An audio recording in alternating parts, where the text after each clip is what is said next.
Hello everyone, आज आते हैं परमुटेशन एंड कॉम्बिनेशंस के लेक्चर नंबर 11 में। इसमें हम लोग देखेंगे method of fictitious partition. Method of fictitious partition. तो देखो, मेथड ऑफ फिक्टिशियस पार्टीशन है क्या। इसको हम लोग स्टार्ट करते हैं कहाँ से? मल्टीनोमियल से। ज़रा याद करो, मल्टीनोमियल थ्योरम जो हम लोगों ने पढ़ा था। तो एक इक्वेशन अपने पास बनी थी इस टाइप से, x plus Y plus Z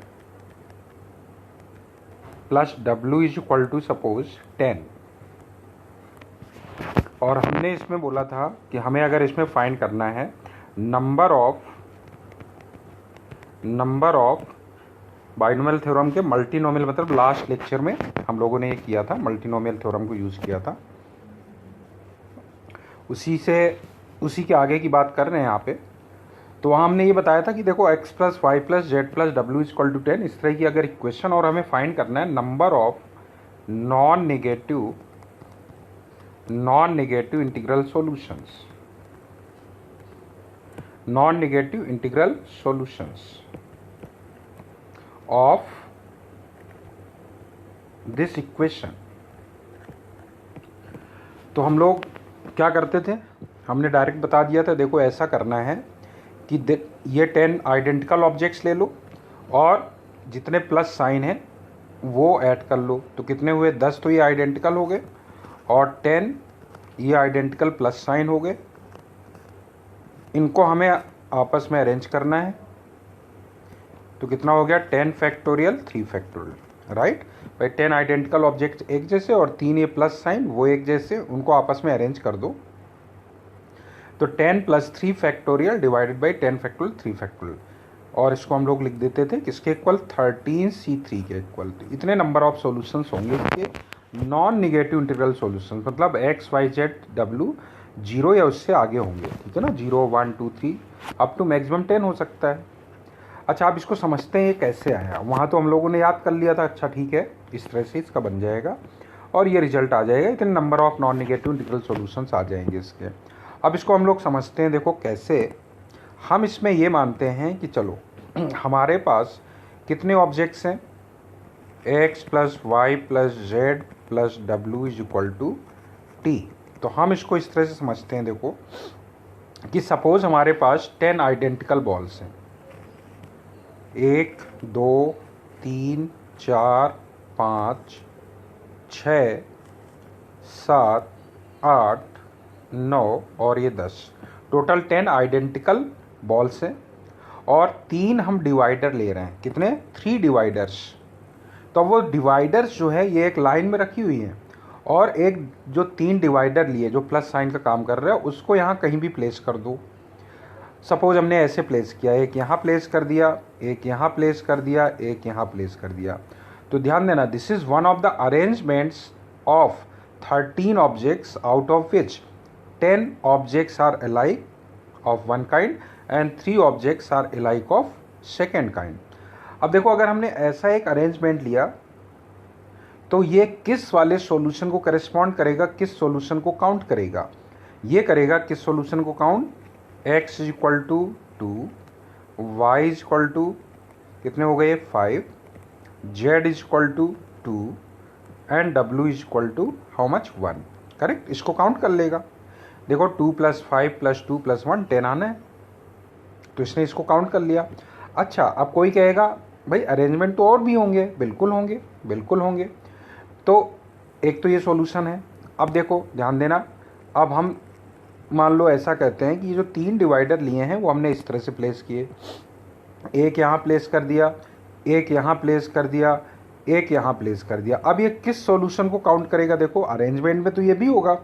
जब हम टोटल अरेंजमेंट करेंगे तो ये जो अरेंजमेंट्स लिखे हुए हैं उसमें ये भी काउंट हुआ होगा। बिल्कुल, ये किसको करेस्पॉन्ड करेगा? ये करेस्पॉन्ड करेगा x is equal to 0, y is equal to, देखो यहाँ कितने ऑब्जेक्ट्स आ गए, कितनी बॉल्स आ गई? 1 2 3 4 5 6 7, 7 यहाँ आ गए।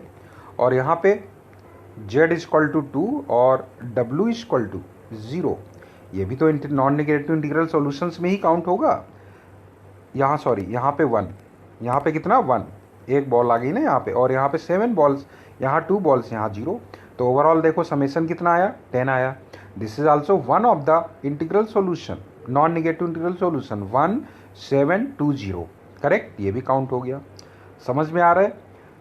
इसी तरह से ये जितने भी हमारे पास जितने तरीके से अरेंज कर सकते होगे इतने ही नंबर ऑफ सॉल्यूशंस होंगे। आप कोई कहे कि अच्छा ऐसा बनाते हैं कि नहीं, हमने तीनों डिवाइडर्स यहीं पे प्लेस कर दिए, तो ठीक है, ये किसको करेस्पॉन्ड करेगा, ये करेगा, देखो यहाँ पे 0, यहाँ पे 0, यहाँ 0, मतलब x 0 हो गया, y 0 हो गया, दो डिवाइडर्स के बीच में कुछ भी नहीं है, दूसरे और तीसरे के बीच में भी कुछ भी नहीं है, और तीसरे के इस तरफ सारे हैं, इसका मतलब w = 10। ये भी तो नॉन निगेटिव इंटीग्रल सॉल्यूशन है, one of the non negative integral solution.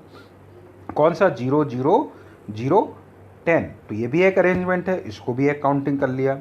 इसका कहने का मतलब ये है कि 10 ऑब्जेक्ट्स एक जैसे और 3 ऑब्जेक्ट्स एक जैसे, उनको आपस में अरेंज कर दो, and that ways are nothing but this one. समझ में आया? एक हम और बना देते हैं इसमें, जैसे मान लो ये 10 ऑब्जेक्ट्स हैं, 10 आइडेंटिकल बॉल्स, तो बस अब हमें number of non negative integral solutions अगर निकालने होंगे 1 2 3 4 5 6 7 8 9 एंड 10। सपोज हमने डिवाइडर्स इस तरह से रख दिया कि एक डिवाइडर यहाँ लिया, एक डिवाइडर यहाँ लिया, या चलो एक डिवाइडर यहाँ ले लिया, एक यहाँ ले लिया, एक यहाँ ले लिया, ये किस सॉल्यूशन को करेस्पॉन्ड करेगा, x = 4, y = 2, z = 2, w = 2, तब भी देखो 10 आएगा टोटल सम, बिल्कुल। तो अब ये क्लियर हो गया कि क्यों ये factorial 10 + 3, factorial 10 + 3, 10 + 3 factorial divided by 10 factorial 3 factorial, ये इसके नॉन निगेटिव इंटीग्रल सॉल्यूशंस हो गए। तो ये इसके पीछे रीजन है, मतलब सिंपल से परमुटेशन यूज हो रहा है इसमें, अरेंजमेंट कर दिए, जितने तरीके से अरेंज कर सकते हो उतने ही इसके number of non negative integral solutions मिल जाएंगे। चलो अब इसी को हम लोग क्वेश्चंस में यूज करेंगे। अब डिफरेंट टाइप के क्वेश्चंस हम लेंगे और समझेंगे इसको और किस तरीके से, है ना, मोल्ड कर करके हम लोग यूज कर सकते हैं। अगला क्वेश्चन है हमारे पास, for the equation x + y + z = 20 find. First part integral solutions. देखो पहले में तो कुछ करना ही नहीं है, बहुत सिंपल सा IQ वाला क्वेश्चन है। जब इंटीग्रल सॉल्यूशंस बोला हुआ है तो कितने सॉल्यूशंस आ जाएंगे, इनफाइनाइटली मैनी, क्योंकि यहाँ निगेटिव वाले भी तो हो सकते हैं। ले लो इसको -20 ले लो, इसको 0 ले लो, इसको 0 ले लो, एक सॉल्यूशन आ गया। इसको -100 ले लो, है ना, इसको 80 ले लो, इसको 0 ले लो, तो ऐसे कितने बन जाएंगे, इनफाइनाइटली मैनी। तो यहाँ पे लिखोगे how many number of integral solutions हो जाएंगे, पहले केस में इनफाइनाइट नंबर ऑफ सॉल्यूशंस। सही है, क्योंकि इंटीग्रल बोला है। अब देखो सेकेंड वाले में क्या बोला है, सेकेंड पार्ट देखो ध्यान से। सेकेंड में बोल रहे हैं इंटीग्रल सॉल्यूशंस। इंटीग्रल सॉल्यूशन का मतलब x y z तीनों के तीनों इंटीजर होने चाहिए, इंटीजर को बिलोंग करना चाहिए, और साथ में x नॉन निगेटिव बोला है, y z और बस तीन ही है, ये क्या होने चाहिए, ग्रेटर देन और इक्वल टू 0 होना चाहिए, करेक्ट। तो अब हम ये बोलेंगे कि हमारे पास जो इक्वेशन लिखी हुई है x + y + z + x + y + z = 20, बोलो उसी तरह से करो इसको कि हमारे पास ये दो डिवाइडर हो गए और टोटल कितनी बॉल्स हैं, टोटल 20 बॉल्स हैं। तो 20 आइडेंटिकल बॉल्स और 2 ये आइडेंटिकल डिवाइडर्स, इनको आपस में अरेंज कर दो। मिनिमम कैटेगरी पता है, यहाँ 0 0 0 वाला केस है। तो 20 ये और 2 ये कितने हो गए, 20 + 2 factorial divided by 20 factorial 2 factorial, correct. कितना आ गया बोलो, सिंपली हम 22c2 लिख सकते हैं, इसको सिंप्लीफाई कर सकते हो फर्दर। तीसरे वाले केस में आते हैं, थर्ड केस। अब ध्यान से देखना, थर्ड में थोड़ा सा डिफरेंट है। पॉजिटिव इंटीग्रल सॉल्यूशंस बोले हैं इसमें। इसमें क्या बोले हैं, positive integral solution, non negative नहीं बोले, पॉजिटिव इंटीग्रल सॉल्यूशंस बोल रहे हैं इसमें। Positive integral solutions of x + y + z + 20। इसका मतलब ये तो क्लियर है ही कि x y z इंटीजर तो होनी चाहिए, बिलोंग्स टू इंटीजर या नेचुरल नंबर ही बोल दो आप। इसका मतलब x ग्रेटर देन और इक्वल टू 1 नेचुरल नंबर तो ही, y ग्रेटर देन और इक्वल टू 1 है, z ग्रेटर देन और इक्वल टू 1 है। तो अब हम लोग क्या करेंगे, अब हम ये कहेंगे कि देखो हमारे पास टोटल x + y + z = 20 लिखा हुआ है, टोटल कितने 20 आइडेंटिकल ऑब्जेक्ट्स हैं। हमने इसमें 2 डिवाइडर्स लिए, एक ये और एक ये, लेकिन अब इसमें लिमिटिंग मिनिमम केस आ गया कितना, अभी तक तो 0 वाला था, अब यहाँ पे मिनिमम केस क्या आ गया भाई 1 1 1 तो लेना ही है कम से कम।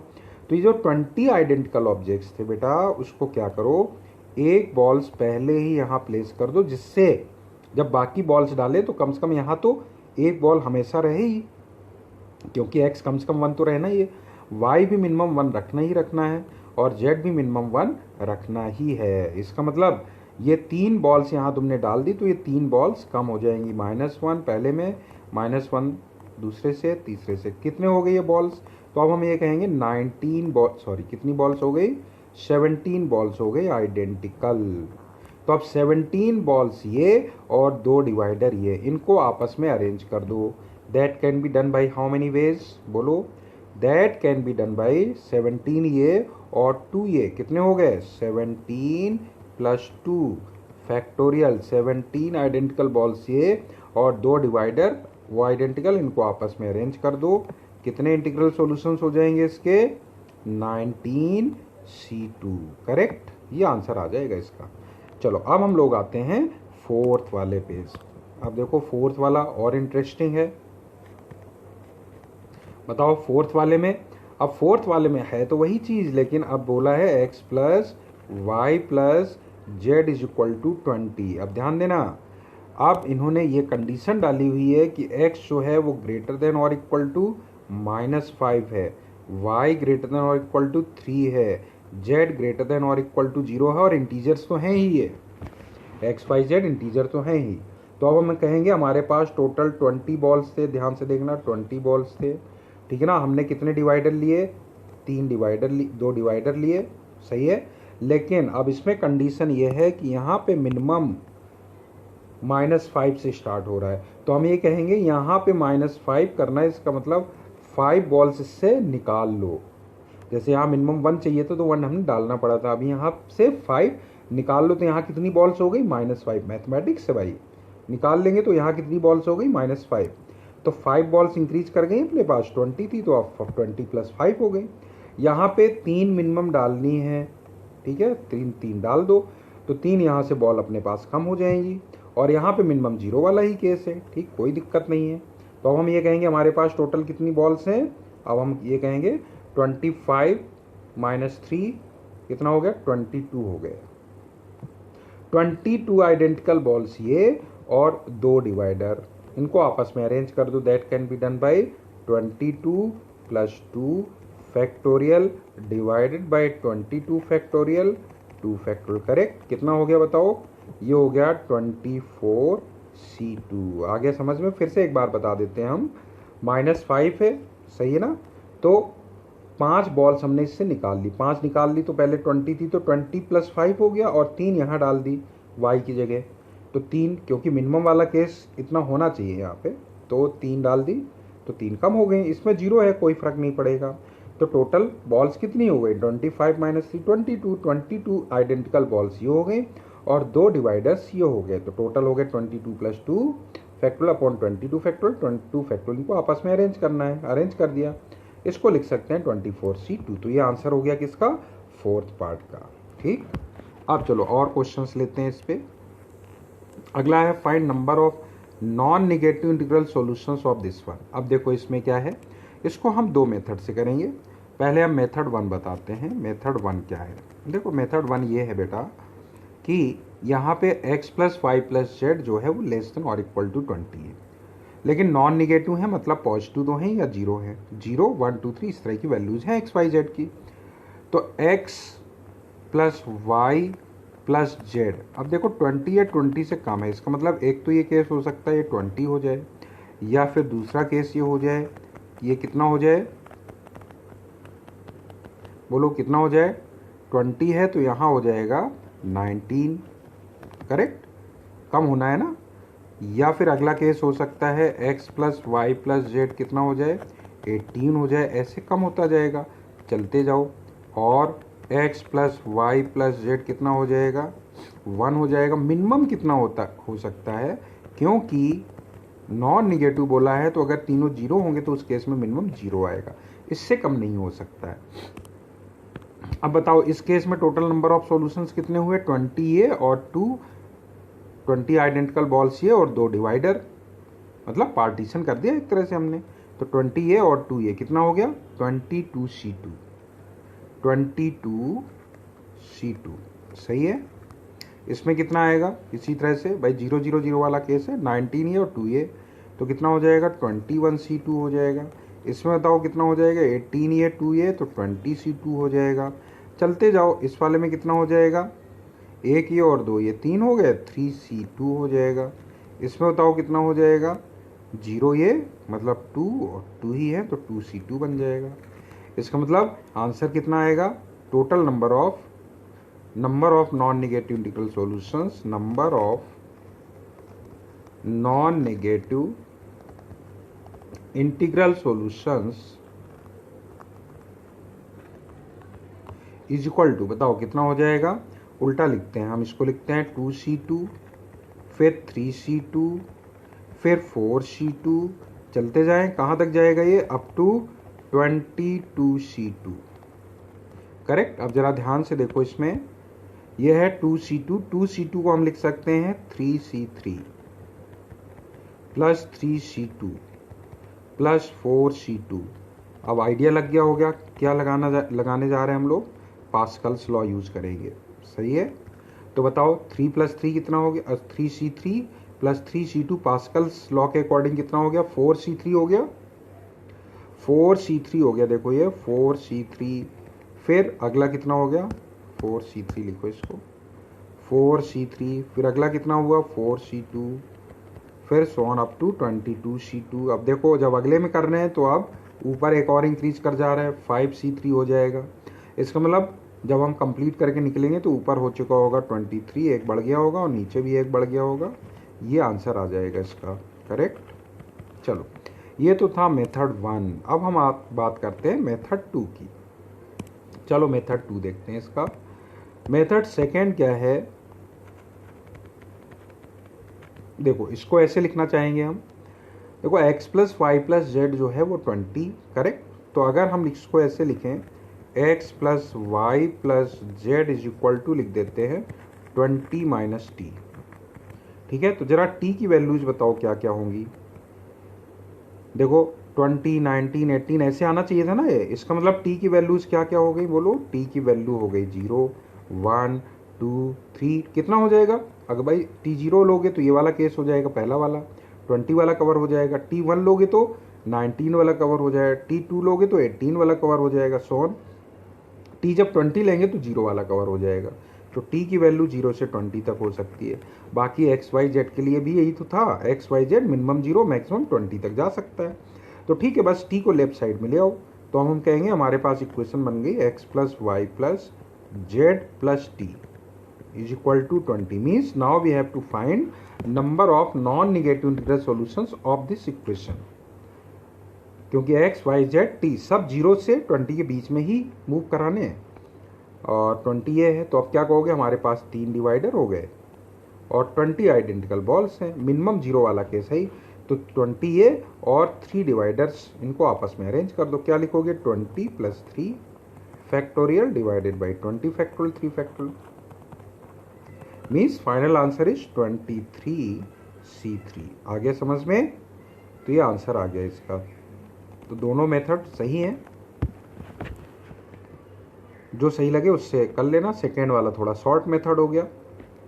Next, find equation, find the for the equation this one, find number of non negative integral solutions. अब ध्यान देना, number of non negative number of negative integral solution चाहिए, मतलब x निगेटिव है, y निगेटिव है और z भी negative है। तो अब देखो बहुत ही सिंपल सा पॉइंट है, बहुत ही सिंपल सा लॉजिकल पॉइंट। माइनस को यहाँ ले आओ, तो माइनस x लिख लो इसको, प्लस इसको लिखो माइनस y, इसको लिखो माइनस z और लिखो माइनस, यहाँ हो जाएगा 20। अब देखो क्योंकि x, y, z निगेटिव थे तो माइनस एक्स क्या हुआ, माइनस एक्स पॉजिटिव हुआ, पॉजिटिव हुआ इसका मतलब माइनस एक्स ग्रेटर और इक्वल टू 1 हुआ। और इंटीजर तो है ही भाई, एक्स निगेटिव था तो माइनस एक्स पॉजिटिव होगा तो ग्रेटर और इक्वल टू 1 हो गया। और ऐसे ही ये quantity minus Y greater than और इक्वल टू 1, पॉजिटिव है ना, जेड माइनस जेड भी ग्रेटर देन और इक्वल टू 1। मतलब अब हमें इसके क्या चाहिए, number of positive integral solution चाहिए। तो क्या कहेंगे, 2 डिवाइडर हो गए, 20 आइडेंटिकल बॉल्स हो गई, मिनिमम एक एक इसमें डालना है तो एक एक डाल दो, एक यहाँ पे बॉल डाल दो, एक यहाँ डाल दो, मिनिमम एक यहाँ डाल दो, बाकी ये 20 ये, तो 20 में 3 ये माइनस हो जाएंगे, -1 -1 कितनी बॉल्स बची, हमारे पास बची 17 बॉल्स, 17 ये और 2 डिवाइडर कितने हो गए 19, तो आंसर हो जाएगा 19C2, करेक्ट, ये आंसर हो गया इसका। चलो आगे बढ़ते हैं अब इसमें, find number of integral solutions of x plus Y plus Z plus डब्ल्यू less than 25 where x greater than -2, y greater than 1, z greater than और equal to 2, w greater than और इक्वल टू -3। चलो आप समझते हैं इसमें। सबसे पहले तो इसमें यह है, देखो x plus Y plus Z plus W, ठीक है ना, इंटीजर की बात कर रहे हैं तो 25 से छोटा, अब 24.9 तो हो नहीं जाएगा, सही ना, 24.12 तो हो नहीं जाएगा, तो सीधे अब क्या होगा 24 या 24 से छोटा ही होगा, मतलब 24 हो सकता है, 23 हो सकता है, सही बात है ना, 21 हो सकता है, 22 हो सकता है, ये सब वैल्यूज हो सकती हैं। अच्छा ये तो ठीक है, ये तो अपन ने यूज कर लिया। साथ में यहाँ x, y और z में भी कंडीशन है, जरा x में कंडीशन देख लो एक मिनट को। x ग्रेटर देन -2 का मतलब क्या हुआ, अब -2 से बड़ा तो सीधे x ग्रेटर देन और इक्वल टू -1 पे ही पहुंचोगे, सही बात है। y ग्रेटर देन 1 है तो ग्रेटर देन 1 है, इसका मतलब y ग्रेटर देन और इक्वल टू 2 ही तो बनेगा, 1 से बड़ा 1.1 1.2 तो होना नहीं है, तो सीधे क्या होगा 2। z पे ठीक पहले से इक्वलिटी लगी है तो कोई दिक्कत नहीं है, और w ग्रेटर देन और इक्वल टू -3 इस पर भी इक्वलिटी लगी है, कोई दिक्कत नहीं है, ठीक है। अब ध्यान दो जरा, लेफ्ट हैंड साइड अगर मिनिमम वैल्यू देखा जाए तो सबकी अगर हम मिनिमम वैल्यू लें तो कितना आएगा, x -1 ले लें, y 2 ले लें मिनिमम, z मिनिमम 2 ले लो और w -3 ले लो, तो कितना आ गया ये तो 0 आ गया। इसका मतलब लेफ्ट साइड मिनिमम 0 हो सकता है, ठीक है। या तो हम वो वाला मेथड यूज़ करें जैसे अभी हमने 2 मेथड यहाँ पे यूज़ किए थे, या तो मेथड फर्स्ट या फिर मेथड सेकेंड यूज़ करें, तो हम सेकेंड ही यूज़ करने की कोशिश करेंगे। तो इससे छोटा है 24 से छोटा है 24 23 सब लेके 0 तक पहुँचना है अपने को, तो हम सेकेंड वाला मेथड यूज़ करते हैं जो हमने पीछे यूज़ किया था। तो इसको हम लिखेंगे x plus Y plus Z plus W is equal to, लिख देंगे 24 माइनस टी। तो बताओ बेटा टी की वैल्यू कहाँ से कहाँ तक हो जाएगी, टी मिनिमम 0, अगर 0 लोगे तो 24 आ जाएगा, 1 लोगे तो 23 आ जाएगा, एंड सो ऑन। अभी हमने देखा x plus Y plus Z plus W minimum कितना आ रहा है, 0 आ रहा है, सही ना, तो 0 तक जा सकते हैं, इसका मतलब टी कहाँ तक जा सकता है 24 तक, करेक्ट, ठीक है। इसका मतलब लोअर लिमिट है, अपर तो 24 तक जा ही सकते हैं इक्वेशन के अकॉर्डिंग। तो टी को लेफ्ट साइड में ले आओ तो हमारी ये इक्वेशन बन गई है finally x plus Y plus Z plus W plus T is equal to how much 24, correct हो गए 24। कंडीशन जरूर लिख दो, x पे कंडीशन लिखो ग्रेटर देन और इक्वल टू माइनस है, y पे कंडीशन लिखो ग्रेटर देन और इक्वल टू 2 है, z पे कंडीशन लिखो ग्रेटर देन और इक्वल टू 2 है, w पे कंडीशन लिखो ग्रेटर देन और इक्वल टू -3 है, और t पे कंडीशन लिखो ग्रेटर देन और इक्वल टू 0 है। मैक्सिमम 24 तक है, इक्वेशन के अकॉर्डिंग उससे ज़्यादा जा भी नहीं सकते हैं। तो अब कितने डिवाइडर्स चाहिए हमें चाहिए 4 डिवाइडर्स, 1 2 3 4, ठीक है। अब 24 आइडेंटिकल बॉल्स हैं हमारे पास, तो यहाँ पे हम कितने डालेंगे -1, मिनिमम वाला केस फुलफिल करो तो -1 यहाँ डालोगे, -1 का मतलब एक बॉल से निकाल ली, तो ये हमारे पास एक यहाँ बढ़ जाएगी, 2 यहाँ पे डालना है मिनिमम, तो ठीक है 2 कम हो जाएंगी, यहाँ भी 2 डालना है तो फिर 2 और कम हो जाएंगी, और यहाँ -3 है तो 3 बढ़ जाएंगी, करेक्ट, -3 डाल दिया, कुछ गड़बड़ कर दिया क्या अपन ने, हाँ ठीक सही है। और यहाँ पे तो 0 ही वाला केस है तो कोई दिक्कत ही नहीं, ठीक है। तो टोटल कितनी बॉल्स हो गई एक तरह से अपने पास, ये तो सब कैंसिल हो गया, 24 बॉल्स ही रही, 24 बॉल्स ये, और कितने डिवाइडर 1 2 3 4, तो आंसर कितना हो गया 24 ये और 4 ये, कितने हो गए 28, 28C4, ये आंसर हो गया इसका। ठीक है, चलो अब आगे बढ़ते हैं।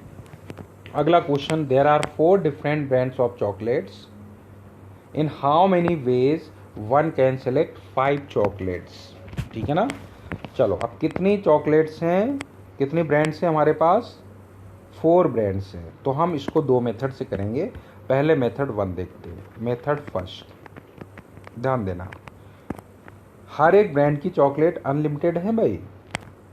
4 ब्रांड्स, चलो सपोज हमने एक तो ले लिया कैडबरी, एक कैडबरी ब्रांड की है, ठीक है ना। एक चलो मंच है, एक किटकैट है, एक नेस्ले। 4 ब्रांड्स हैं अपने पास, कैडबरी, मंच, ठीक है ना, किटकैट और नेस्ले। हर एक की अनलिमिटेड चॉकलेट्स है, हर एक ब्रांड की, लेकिन वो सब आइडेंटिकल हैं, है ना। कैडबरी है तो सारे कैडबरी जितनी भी चॉकलेट्स हैं वो सब आइडेंटिकल हैं, या उसको आइडेंटिकल ही मानोगे। इन how many ways one can select 5 chocolates. अब टोटल 5 चॉकलेट्स सेलेक्ट करना है। तो देखो क्या क्या पॉसिबिलिटी है। केस फर्स्ट, ध्यान देना, केस फर्स्ट, टोटल कितनी चॉकलेट्स खरीदनी लेनी है, 5 चॉकलेट। अब देखो एक केस ये है कि 5 चॉकलेट लेनी है, तो एक केस ये कि 2 चॉकलेट एक जैसी ले लो। सारी डिफरेंट तो हो ही नहीं सकती हैं, क्योंकि 5 चॉकलेट लेनी है और ब्रांड अपने पास केवल 4 हैं। इसलिए एक केस ये है कि 2 एक जैसी ले ली और बाकी 3 डिफरेंट ले ली। सही है, कितने वेज आएंगे, 2 एक जैसी ली, बाकी 3 डिफरेंट ली। क्योंकि सबके अनलिमिटेड हैं, तो 4 में से कोई भी एक ब्रांड सेलेक्ट किया, उसकी 2 चॉकलेट दोनों ले ली, उसका 1 वे, और बाकी तो एक ब्रांड सेलेक्ट हो गया, बाकी 3 ब्रांड बचे और 3 डिफरेंट चॉकलेट अभी लेनी है। तो 3 में से 3, हर एक से एक एक चॉकलेट ले लेंगे। 3 में से 3 वेज हो गए। केस सेकेंड, जैसे एग्जामिनेशन वाला क्वेश्चन था, ठीक है ना। अच्छा, अब एक केस ये है कि 2 एक जैसी हों एक ब्रांड की, बाकी 2 एक ब्रांड की हों और एक डिफरेंट हो। करेक्ट। तो बताओ कितने वेज होंगे ये। तो इसमें से 4 में से कोई 2 ब्रांड सिलेक्ट कर लो। पहले जो 2 ब्रांड सिलेक्ट किए हैं उसकी 2 चॉकलेट ले लेंगे, ठीक है, उसका 1 वे है। बाकी अब 2 ब्रांड अभी बाकी है अपने पास, 2 में से कोई एक ब्रांड सिलेक्ट कर लेंगे, उससे एक चॉकलेट ले लेंगे। अब केस थर्ड ये है कि 3 चॉकलेट एक जैसी हो जाए एक ब्रांड की, बाकी 2 डिफरेंट हो जाए। सही है, तो 3 एक जैसी हो जाएं और 2 डिफरेंट हो जाएं। तो 4 में से पहले एक ब्रांड सिलेक्ट करेंगे, उसकी 3 चॉकलेट लेंगे, that can be done by 1 वे। और बाकी 2 अभी 3 ब्रांड्स बाकी हैं अपने पास, तो 3 ब्रांड में से कोई भी 2 ब्रांड सिलेक्ट कर लें, वो दोनों हमें डिफरेंट चाहिए, तो उनसे एक एक चॉकलेट ले लेंगे, that can be done by 1 वे। अब केस फोर्थ क्या हो सकता है, कोई भी केस छोड़ना नहीं अपने को। देखो अगला क्या केस होगा, बोलो। 3 एक जैसी ले लें और बाकी 2 एक जैसे ले लें, मतलब 3 एक ब्रांड की ले लें और 2 एक ब्रांड की ले लें। तो अब इसमें क्या करोगे, पहले हम इसमें से 4 में से कोई एक ब्रांड सिलेक्ट करेंगे, सिलेक्ट कर लिया, उसकी 3 चॉकलेट ले लेंगे 1। अब एक ब्रांड यूज कर चुके हो तो बाकी 3 ब्रांड्स बचे, उसमें से कोई 2 ब्रांड सिलेक्ट कर लोगे और उसकी 2 चॉकलेट ले लोगे। डन। और देखो कौन सा केस बन रहा है, केस फिफ्थ। और बन भी रहेंगे नहीं बन रहे, देखते हैं। 3 एक जैसी, 2 एक जैसी हो गई, और कोई केस बन रहा है क्या, इसको जरा काउंट तो कर लो कितना आया ये हुआ 4, करेक्ट। ये कितना हुआ 6 2 जा 12 हो गया ये कितना हुआ 3, ये तो 4 है, 4 3 जा 12 ये हो गया। ये कितना आया देखो, ये 3 आएगा, ये 4 12। और देखो कौन सा केस बन सकता है अपने पास, सारे डिफरेंट हो गए, डिफरेंट सारे तो हो ही नहीं सकते हैं, 2 एक जैसे 2 एक जैसे, 3 डिफरेंट हों, 3 डिफरेंट वाला भी ले लिया है। सही है ना। अब देखो अगला केस क्या हो सकता है, 4 एक जैसी हो जाए, 4 एक जैसी ले लें और एक डिफरेंट ले लें। सही है ना। तो 4 एक जैसी ले लें और एक डिफरेंट ले लें, तो क्या कहोगे, 4 में से कोई एक ब्रांड सेलेक्ट करो, उसकी 4 चॉकलेट ले लेंगे। बाकी अब 3 ब्रांड बचे, 3 में से कोई एक सिलेक्ट कर लो, उसकी एक चॉकलेट लेना है। ये कितना हो गया, 12। अच्छा, और बताओ कौन सा केस बना, केस 6। पाँचों एक ब्रांड की हो जाएं, 1 2 3 4 5, पाँचों एक ही ब्रांड की हो जाएं, मतलब पाँचों आइडेंटिकल हो जाएं, एक ही ब्रांड की हो जाएं, तो कितने वेज हुए बोलो। तो हमारे पास हो जाएंगे, 4 में से कोई एक ब्रांड सेलेक्ट करो और चारों चॉकलेट उसकी ले लेनी है, पाँचों चॉकलेट उसकी लेनी है, ठीक है ना। कितने वेज हो गए, 4। काउंट कर लो तो आंसर कितना आ गया इन सबका सम।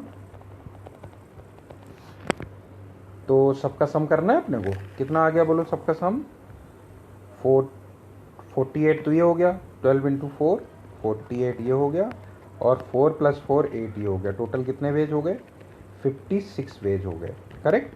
तो ये तो अपना नॉर्मल सा मेथड था जैसा हम लोग पहले करते थे। अभी देखो इसी का हम लोग करते हैं मेथड सेकेंड। कौन सा, मेथड 2 यूज करते हैं। अब इसमें मेथड 2 देखना किस तरह से हम यूज करेंगे इसको, मेथड सेकेंड समझना। मेथड सेकेंड के लिए हम ये कहेंगे कि ऐसा करो, कैडबरी जो ब्रांड है उसकी X चॉकलेट्स ले लो, ठीक है। मंच जो है उसकी Y चॉकलेट्स ले लो, और कैडबरी जो है, सॉरी किटकैट है, उसकी Z चॉकलेट्स ले लेते हैं, और नेस्ले कंपनी की W चॉकलेट्स ले लेते हैं। लेकिन सब मिला के टोटल चॉकलेट्स होनी है अपने पास 5। इसका मतलब इसके ही तो हमें नॉन निगेटिव इंटीग्रल सॉल्यूशन चाहिए कि भाई इसके 2 ले लिए, इसका 1 ले लिया, इसका 1 ले लिया, इसका 1 ले लिया, या इसका 1 ले लिया, है ना, इसके 2 ले लिए, इसके 2 ले लिए, इसके 0 ले लिए। तो नॉन निगेटिव इंटीग्रल सॉल्यूशंस ही तो ये हो गए सारे, काउंटिंग हो जाएगी। जैसे अगर हम कैडबरी के 2 चॉकलेट लेते हैं तो जो 2 चॉकलेट कैडबरी की लेने का एक ही वे है, क्योंकि आइडेंटिकल है तो दोनों इसी से लेना है। मंच की 1 चॉकलेट लेनी है, एक ही वे हुआ, है ना, क्योंकि ये सब आइडेंटिकल इसलिए 1 वे हुए सबके। तो बस इनको हमें काउंटिंग करनी है, इसका मतलब इसके नॉन निगेटिव इंटीग्रल सॉल्यूशन चाहिए। सो number of ways to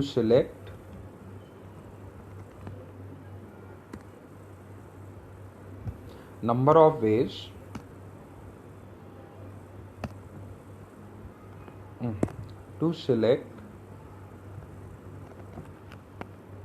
four different chocolates, five chocolates from these four different brands is equal to कितना हो जाएगा, number of non negative integral solutions of this one कितना हो गया, ये 5 है, और ये कितने 3, क्योंकि 0 भी तो ले सकते हैं, x y z w हो सकता है, x 0 लो तो x की वैल्यू 0 से 5 तक कुछ भी हो सकता है, y 0 से 5 कुछ भी हो सकता है, z 0 से 5 कुछ भी हो सकता है, w भी 0 से 5 कुछ भी हो सकता है। तो 5 ये और 3 डिवाइडर कितने हो गए, 5 + 3 factorial upon 5 factorial 3 factorial, that is how much, 8c3, ठीक है। 8c3 हो गया ना, इसको सिंप्लीफाई कर लो, 8 × 7 × 6 डिवाइडेड बाई 3 × 2 × 1, ये हो गया कैंसिल, कितना हो गया 56 आंसर आ गया, करेक्ट। तो आप सेकेंड मेथड यूज कर सकते हो, कोई दिक्कत नहीं है। फर्स्ट में टाइम लगेगा, केसेस भूल भी सकते हो, कोई भी अगर भूल गए तो गड़बड़ हो जाएगा, या कोई एक्स्ट्रा ले लिया गलती से तब भी गड़बड़ हो जाएगा, इस वाले में गड़बड़ नहीं होगी। चलो नेक्स्ट आते हैं हम लोग। अगला क्वेश्चन है, find number of non negative integral solutions of the equation this one.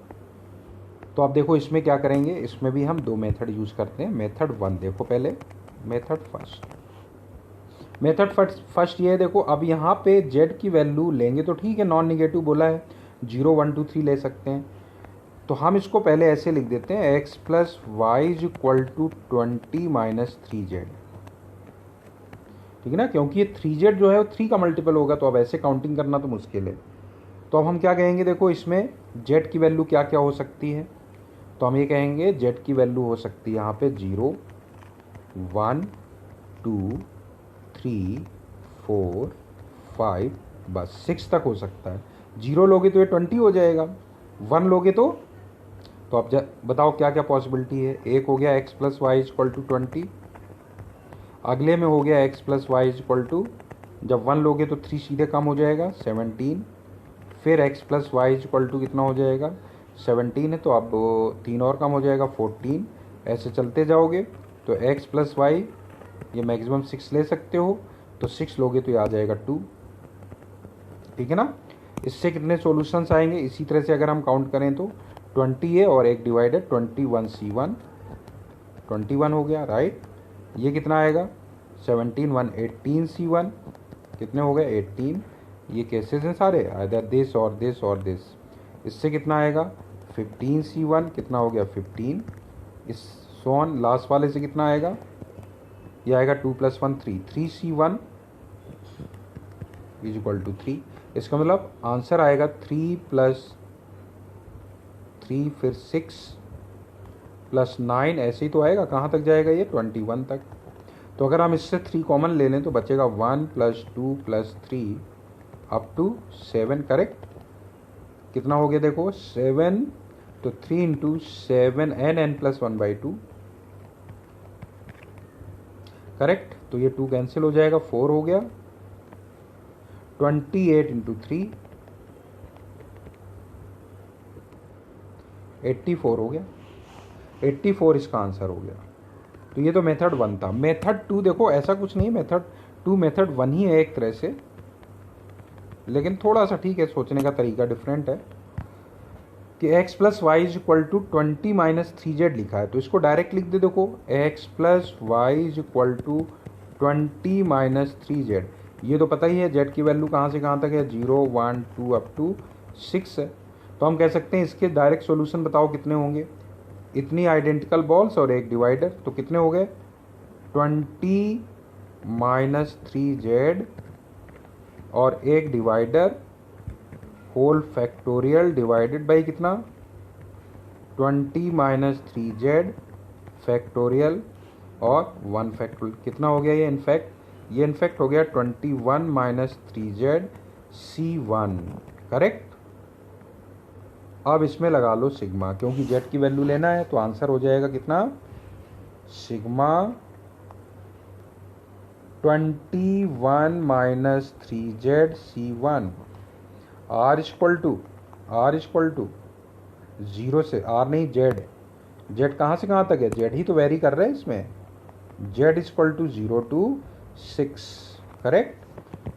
तो फाइनली आना वही चीज़ है, बस अगर बाइनोमियल में डायरेक्ट रिजल्ट होता तो हम लोग अभी यूज़ कर लेते। अभी ठीक है, ये आसान है, ऐसे ही लिख लेंगे इसको, क्योंकि 21 माइनस 3z c1 तो 21 माइनस 3z ही हो गया, 21 माइनस 3z ही तो हो गया ये। Sigma z equal to 0 to 6, सही बात है। 3 से बाहर ले लो कॉमन, तो बाकी बचा sigma z equal to 0 to 6, और ये बन जाएगा अपने पास 3 कॉमन लेने के बाद 7 माइनस z। तो बताओ अगर z हम 0 डालेंगे तो ये बना 3z, अगर 0 डालोगे तो 7 आ जाएगा, 1 डालोगे तो 6 आ जाएगा, एंड सो ऑन, जब 6 डालोगे तो 1 आ जाएगा। तो फाइनली हमारे पास आ गया 3 × n + 1/2, ठीक है। फिर से वही चीज़ आ गई, कितना आ गया 84, आंसर हो गया इसका। चलो क्लियर हो गया। अगले क्वेश्चन पे आते हैं हम लोग। अगला क्वेश्चन है find the number of different dissimilar terms of this one. देखो डिफरेंट डिसिमिलर टर्म्स की बात कर रहे हैं हम लोग, देखो डिफरेंट डिसिमिलर टर्म्स। तो देखो ये मल्टीनोमियल में हम लोग पढ़ चुके हैं, उसको एक बार फिर से देख रहे हैं, बस रिजल्ट अपने को पता ही कैसे लिखते हैं, ठीक है। फिर भी हम इसको लिखते हैं, इसका जनरल टर्म क्या होगा, कहोगे 5 फैक्टोरियल डिवाइडेड बाई नीचे कितना आएगा alpha factorial, beta factorial, gamma factorial. General term लिख रहे हैं, x पावर कितना अल्फ़ा, y पावर बीटा और z पावर गामा। जहाँ पे ये क्लियर है कि alpha plus beta plus gamma क्या होगा, alpha plus beta plus gamma is equal to 5 होगा, and alpha beta gamma belong to whole numbers, ठीक है ना। बस सही है। अल्फ़ा बीटा गामा पता ही है कहाँ से कहाँ तक मैक्सिमम हो पाएगा, अल्फ़ा बीटा गामा 0 से 5 तक होगा। इसका मतलब number of dissimilar terms is nothing but, ये हमें पता है इसी में अल्फ़ा बीटा गामा की वैल्यूज चेंज करते रहते हैं 0 1 2 3 5, लेकिन इस तरह से कि alpha plus beta plus gamma कितना हो, हमेशा 5 हो, यही होता है ना। इसका मतलब इसके जितने भी integral non negative integral solutions होंगे वही उतने ही डिफरेंट डिसिमिलर टर्म्स होंगे। तो different dissimilar terms, different dissimilar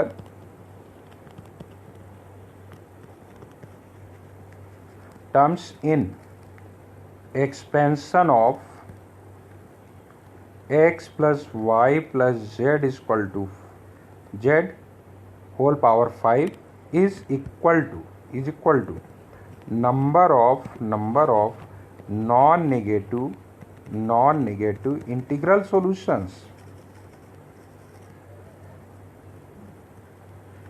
number of non-negative integral solutions of x plus y plus alpha plus beta plus gamma is equal to 5। तो बताओ कितना हो जाएगा, ये हो गया हमारे पास 5 आइडेंटिकल बॉल ये और 2 डिवाइडर, कितने हो गए टोटल 7 हो गए, 7C2 आंसर हो गया। That comes out to be 7 × 6/2, 21 answer हो गया इसका। ठीक है, तो इस तरह से ये लेक्चर अपना कंप्लीट होता है। Thanks everyone.